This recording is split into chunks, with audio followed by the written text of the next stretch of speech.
Michael really wasn't that good. Yeah, no, I'm kidding. It completely blew me away. I had high expectations for it, and it surpassed them. For this drawing, I used the movie poster as my reference because apparently I couldn't be creative enough to come up with something on my own. It was pretty hard to do this drawing, if I'm being honest. I, first off, struggle with just drawing males in general. And then on top of that, making it look semi-realistic was also a struggle for me. The whole thing was just difficult, except for the clothing, because clothing is a piece of cake for me. And the hair was a whole other ballpark on its own, but I came out on top, kind of-ish. But when watching Michael, it's absolutely impossible not to get pulled in by the music and the performances. But what makes it really stand out is how much deeper it goes than just retelling the life of Michael Jackson. But what really makes it truly stand out is how much deeper it goes than just retelling the life of Michael Jackson. The film becomes an emotional exploration of growth, pressure, and identity, using every cinematic tool available to show, not just tell, his journey. At its core, the film explores a powerful idea that greatness can be born from intense pressure, but the same pressure can leave lasting emotional weight. Michael is constantly shaped by his environment, especially his relationship with his father. The film doesn't shy away from showing how that strict, intimidating presence pushes him forward while not going too far to depict the extent of that treatment. But it also creates the fear, distance, and emotional conflict that he has to slowly learn to overcome.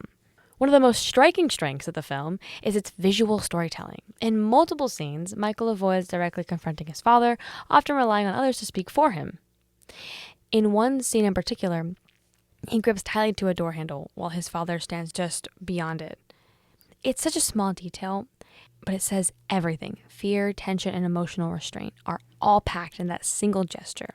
The film never has to explain it because you feel it instantly.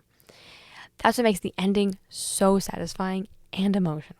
By the final scene, everything shifts. When on stage, Michael finally looks at his father in the eyes and he speaks for himself. It's not just dialogue. It feels like a release, a full circle moment that transforms earlier fear into confidence and control. It's one of those scenes that quietly hits you after it ends. The film also uses symbolism in such a meaningful and powerful way.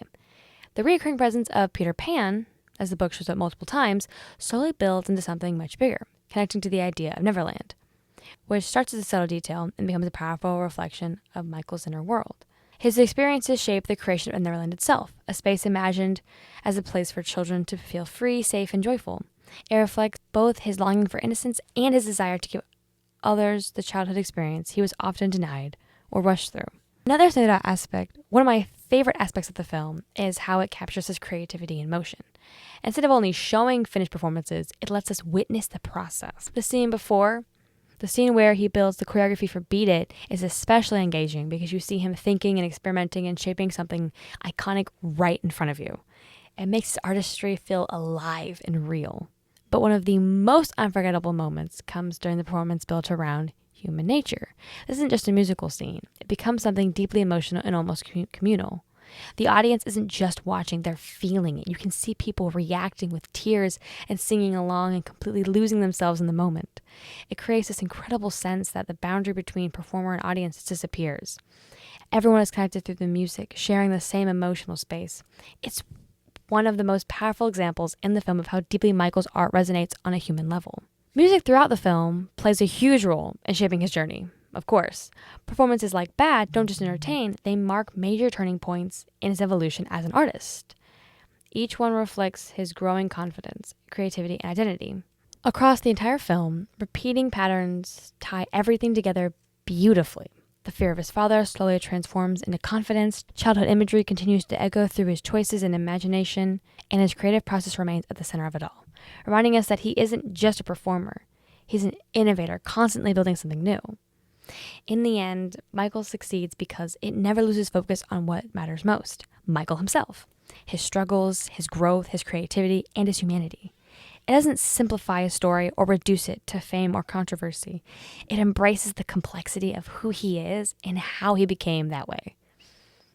By the time it ends, the film leaves you with something powerful lingering in your mind. That success and pain often come from the same place, but real greatness comes from learning who you are and having the courage to become it. And that is why I love the movie so much. I am definitely planning on seeing it again, for sure. I highly recommend it. It was just fantastic. I really hope that this movie gets the recognition that it deserves because it's just so moving and it was done so well. And I think it ended at the perfect place. It wasn't his whole life, but I think the way that they framed it was beautiful. But that's all I have for this video. I hope you all enjoyed. And I will see you all in another one. Peace out and have a blessed day.